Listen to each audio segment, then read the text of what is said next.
Get a year of Netflix on us with a 2-year agreement. Good morning, America. Breaking overnight, the government shutdown. Senate Republicans and Democrats negotiating right up until the 11th hour, but unable to reach a deal. Now, the blame game. The government shutdown was 100% avoidable. The blame should crash entirely on President Trump's shoulders. What it all means for President Trump on this, the 1-year anniversary of his inauguration, and what it all means for you this morning. Killer flu, the worst season in 8 years. 10 more pediatric deaths. The epidemic still reaching its peak. Some clinics running short of antiviral drugs. And now the new concerns on just how easily it can spread. Face-to-face survivors of former Olympic Dr. Larry Nassar's sexual abuse confronting him in the courtroom, including Olympic gold medalist Aly Raisman. The tables have turned, Larry. We are here. We have our voices, and we are not going anywhere. Their pain and their anger bringing the doctor to tears, and the finger pointing this morning. Did some people turn a blind eye here? And mystery man, Patriots star Tom Brady playing the quiet quarterback, keeping mum about that hand injury and his gloves. I'm not talking about that. We'll see. We'll see. I have no idea. Questionable for game time. Will he take the field? Live from ABC News in New York, this is Good Morning America. Hey, good morning, and welcome to the 1-year anniversary of the presidency of Donald J. Trump. You're looking live at the White House here, where the president is waking up to a government shutdown. He was supposed to be in Florida today, celebrating his anniversary, but that got called off because of the crisis. And just down the road, we want you to take a live look at the U.S. Capitol, where lawmakers will be reconvening this morning to try to end an impasse that, as of midnight, has led to the government shutting down. Overnight, there was a failed last-minute vote, followed by expressions of anger on the Senate floor. Hours ago, Vice President traveling overseas in Ireland, Vice President Pence, that is, he weighed in, blaming the Democrats. However, according to our new poll taken before the shutdown, Americans by a 20-point margin said they were more likely to blame Trump and the Republicans. Of course, there's the political fallout, but there's also the practical ramifications. What does a shutdown mean for the U.S. military, for our national parks, for us? We have team coverage this morning, and we start with ABC's David Wright, who is at the Capitol. Hi, David. Hi, Paula. Hi, Dan. Lawmakers here in this building worked into the early morning hours, but they were unable to break the deadlock, so the federal government this morning is waking up to a shutdown. President Trump is already up and tweeting, blaming the Democrats, saying that they care more about illegal immigrants than they do the U.S. military. He says they could have easily made a deal, but decided to play shutdown politics instead. He also notes that this is the 1-year anniversary of his presidency, saying the Democrats wanted to send me a nice present. As of this morning, routine government business grinds to a halt after a night of frantic negotiations behind closed doors and on the Senate floor. The government shutdown was 100% avoidable. Senators lingered even after the midnight deadline, trying to salvage a deal. Some people are going to have to get off their high horse and come to their senses. The month-long stopgap passed by the House failed to clear the Senate, so Senator Lindsey Graham tried to rally support for a shorter 3-week stopgap. I feel like I'm Switzerland with the army the size of the Vatican. But the Senate was unable to reach an agreement. The motion is not agreed to. Republicans needed 60 votes to end the debate. In the end, they fell 10 votes short. Then the finger-pointing began.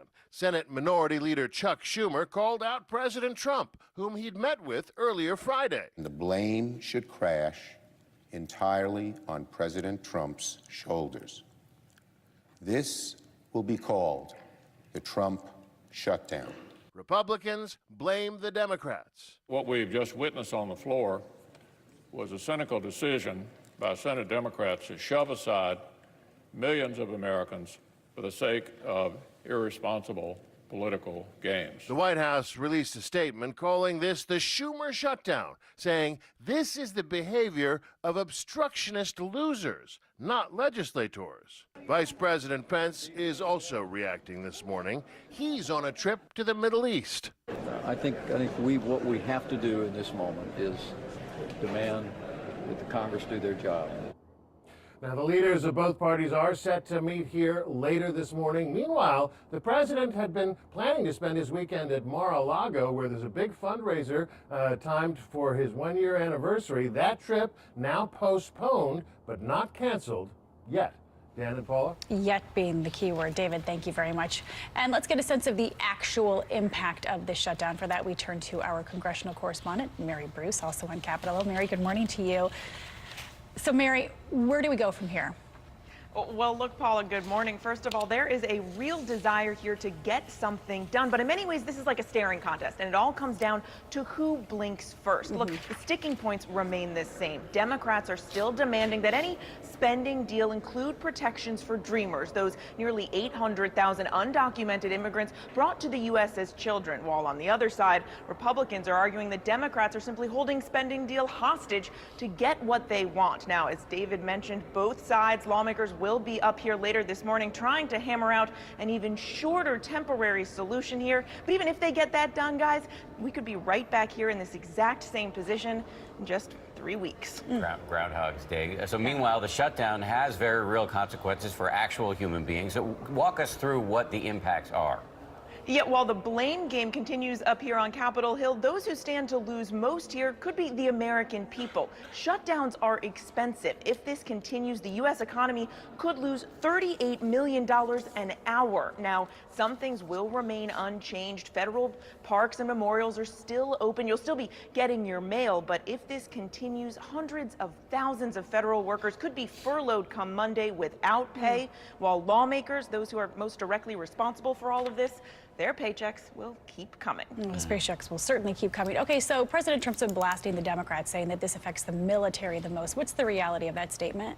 Yeah, you've heard the White House and Republicans arguing that the men and women in the military are not bargaining chips here. Now, U.S. military operations will continue, but if this shutdown plays out longer, you could see service members having to work without their pay, that pay being delayed. Dan and Paula? Cannot argue that that is fair. Mary Bruce, thank you very much. Mary. A lot to talk about here, so let's bring in ABC News political analyst Matthew Dowd. Matthew, good morning.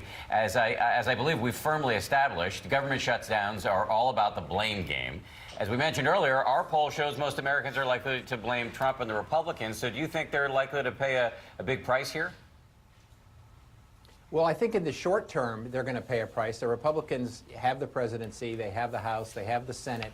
And so if you're trying to make a nuanced argument about 60 votes needed, you're in a difficult territory there. So I think in the short term, the question is how long does this go on? Is this only a question of hours of a shutdown, or does it become days? And what happens between now and November? There's a lot of time for a lot of other things that, as we've seen in the Trump presidency, a lot happens in the course of a few days. You mentioned November being the midterms, but the Democrats are also kind of rolling the dice here. This is a political risk. There are a handful of vulnerable senators that voted to keep the government open, those Democratic senators from predominantly red states. But what are the potential pitfalls for the Dems? Well, I think this is a pitfall for the Democrats, too, because what we see in the situation is that the country looks at this and says the whole thing is dysfunctional. What brought the country Donald Trump has now a situation where they're watching it unfold again, even with Donald Trump in this. So Democrats have to be aware of two things. One, independent voters getting frustrated at both parties and saying enough's enough, I don't care about either one of these. And two, they have to maintain the enthusiasm gap they have over the Republicans. So if they fold too quickly or if they don't fight hard enough, they're going to lose some of that enthusiasm gap. So this is problematic for both political parties. Stakes are high. Let's just drill down on how this plays, though, for President Donald Trump. This is, as we said, the one-year anniversary of his inauguration. We've got women's marches planned across the country today. He ended last year, 2017, on an upswing with the passage of the big tax bill. Is he now entering choppier waters with this shutdown? Well, he started, as you know, he started his presidency with the lowest approval rating of any modern president, and he ended his presidency with the lowest approval rating of any modern president in the first year. I think he's in for a very difficult 2018, not only from all of the controversies, starting with this government shutdown at the year anniversary, but the Bob Mueller investigation, which is going to unfold in the months to come. And then he has midterms, which is likely, there's a wave coming. The question is how big that wave is. If the Democrats take the House back and possibly close the margin in the United States Senate, he's in for a really, really, really tough Christmas next year and New Year as we go into this. So 2018, I think, is going to be more problematic for him than 2017 was. It's a pivotal year already. Thank you very much, Matt Dye. We appreciate your analysis from Texas this morning. Now, one piece of relatively good news is that the shutdown will not impact the CDC's flu program. Right, but the bad news is that the new numbers indicate the flu epidemic is actually getting worse, with more children dying. And ABC's Ariel Reshef is in studio with more. Ariel, good morning. Good morning to you, Dan and Paula. Doctors say this flu season is hitting hard and proving deadly, particularly when it comes to kids. 10 more pediatric deaths reported this week. Now, doctors are warning it may be easier than you think for you or your loved ones to get sick. They're the faces of this year's deadly flu epidemic. This third grader in Alabama among the latest victims. The CDC calling this the worst flu season in 8 years. Activity has gone up again this week. Children hit particularly hard. So far, 30 pediatric deaths have been reported, nearly double this time last year. Clinics across the country packed with patients, some even running out of crucial medication. A lot of doctors are prescribing antiviral drugs, and in some places, when the patients go to try and pick them up, they may not have them at that time. Now, one of the largest studies ever showing just how contagious the flu can be. Researchers warning it can spread simply by breathing. No coughing or sneezing required. Across a short distance, I could just be breathing, and little particles might travel and you might breathe them in and get sick. And so I think that's just a real concern in terms of how might flu spread. At least 70 deaths reported in California, 79 in Indiana. This map showing states with the highest flu activity, 49 caught in the crosshairs of the dangerous strain. The CDC says with the rise in cases, doctors are worried we haven't even hit the peak of the flu season yet. It can last through April. They say it's still not too late to get the flu shot. That's their recommendation. And if you have symptoms, guys, of the flu, be sure to check them early. Go get treatment early. Get the shot, keep your hands clean, stay vigilant. Thank you very much, Ariel. We appreciate it. We're going to turn now to new developments in the massacre at the concert in Las Vegas back in October. The FBI now says it's investigating a person of interest aside from the gunman. And we're also getting a chilling view from inside the hotel room where Stephen Paddock gunned down hundreds of people, killing 58. Here's ABC's Clayton Sandow. This morning, after chasing nearly 2,000 leads, investigators say they still don't know the motive behind the worst mass shooting in modern U.S. history. A new Sheriff's Department report shows the Mandalay Bay hotel room where those shots were fired. A sniper's nest 32 stories above the crowd, littered with high-powered rifles on countertops, chairs, beds, the floor. Other pictures capture hundreds of spent shell casings. Here, a hammer with shattered glass, the broken window where Stephen Paddock opened fire. The men and women of the FBI's Behavioral Analysis Unit are working tirelessly to provide answers as to why. The sheriff does not expect charges against Paddock's girlfriend, who told investigators he'd become distant and withdrawn over the last year, buying more guns. But he says there is another person of interest. The FBI has an ongoing case against an individual of federal interest. The sheriff and FBI won't say who that person is, but the sheriff believes the gunman acted alone, left no suicide note or manifesto, and didn't appear radicalized by hate groups or terrorists. He had lost a significant amount of his monetary wealth in close proximity to 1 October, and that may have a driving factor associated with it. The day before the shooting, the report says the gunman drove from the Mandalay Bay back to his home twice, returning with 6 suitcases, his deadly arsenal hidden inside. For Good Morning America, Clayton Sandell, ABC News, Denver. And the FBI is not saying a whole lot about that person of interest they just named. And we do want to turn now to the biggest stars of U.S. gymnastics confronting their former team doctor who pleaded guilty to abusing his young female patients. Lead athletes right there in the courtroom facing Dr. Larry Nassar during his sentencing, and ABC's Eva Pilgrim is here with more on the wrenching victim impact statements. Eva. Good morning. Woman after woman telling their stories, victim statements during the sentencing hearing for former sports doctor Larry Nassar. Many were little girls when they were sexually assaulted by a man they were going to for help. Disgraced former Dr. Larry Nassar breaking down in court as his victims spoke. Wow. You're strong. What have you done? Nassar shaking, taking off his glasses and wiping away tears. More than 100 women expected to speak during the sentencing for the former doctor found guilty of sexually assaulting young gymnasts and others, telling them it was a medical treatment. You hid for years behind Olympic rings and a Spartan head, but there is now nowhere left for you to hide, Larry. Olympic gold medalist Aly Raisman taking the stand, a part of what she calls an army of survivors, giving her former abuser a warning. The tables have turned, Larry. We are here. We have our voices, and we are not going anywhere. And now, Larry, it's your turn to listen to me. I'm no longer a victim. I'm a survivor. Raisman showing the strength and grit she's known for in competition, staring straight at the former team doctor for USA Gymnastics and Michigan State as she spoke. Treatments with you were mandatory. You took advantage of that. Lying on my stomach with you on my bed, insisting that your inappropriate touch would help to heal my pain. No tears, instead determination and anger directed not just at Nassar, but also at USA Gymnastics. An organization that I feel is rotting from the inside. And Raisman's former teammate, Olympic gold medalist Jordan Weber, facing Nassar with a similar sentiment. The lack of accountability from USAG, USOC, and Michigan State have caused me and many other girls to remain shameful, confused, and disappointed. And there are growing calls for the Michigan State president to be fired. The school's board of trustees has asked the state to investigate. MSU has denied covering up Nassar's abuse, while USA Gymnastics and the U.S. Olympic Committee say they are taking steps to protect their athletes going forward. Those statements from the survivors is incredibly powerful and brave, really. And the number of survivors. Yes. And they're going to, the judge is going to allow these victims to continue to speak until everyone has had their moment, right? She is going to let all of them have their moment to say their piece. Powerful. All right, thanks, Thank Eva. you. Appreciate it. Let's send things over to Mr. Robert Marciano. Hey, for guys. A look at the weather. Yeah, we got Or do you to- want to do news today? And, No, I'll let Ron handle that, and Ron yeah. can do the weather. Although, as he's mentioned in the past, I'm quite capable of doing that.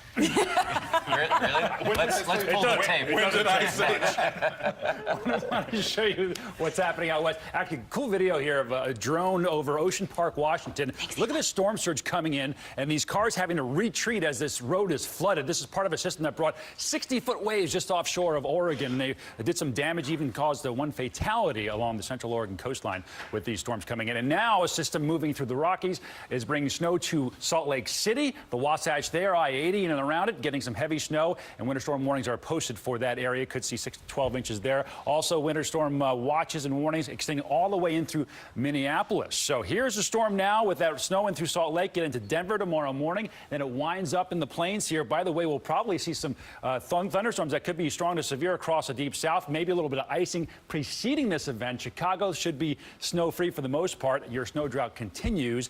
And then Minneapolis seeing maybe 6 to 12 inches, a big swath from Cedar City all the way up through the Arrowhead there with this heavy snow, at least the northern plains, expecting to relieve some of their snow drought. That's a quick check on what's happening nationally. It's time now for your local forecast. And a very good morning, meteorologist Brian Vandergraff. Mid-50s today with good sunshine after a cool start. It's going to be a gorgeous for a mid-January day. Typically around this time of year, we should be about 43. Light southwesterly winds at 5. All in all, a very comfortable day. Now tonight, some extra clouds will roll in. Temperatures will zip into the 20s and the far burbs to 30s downtown. As far as the extended outlook, Sunday a tad cooler, but still above average with clouds. Clouds on Monday as well, but still mild, pushing 60 degrees Monday. By Tuesday, some much-needed rain, and then a touch cooler. We got a big warm-up happening on the eastern half of the country, and we'll talk more about that in the next half an hour. Enough to get Ron back from his trip down to the south. Yeah, I was going to say, did anybody notice last weekend was just a little off? Because Ron Cleveland. It was quieter. Yeah, It's never the same when you're not here. It's better, right? No, it's No, we no. miss you. You look like you got some sun, Ron. I was in a sun lamp, under a sun lamp. Oh. On Staten Island.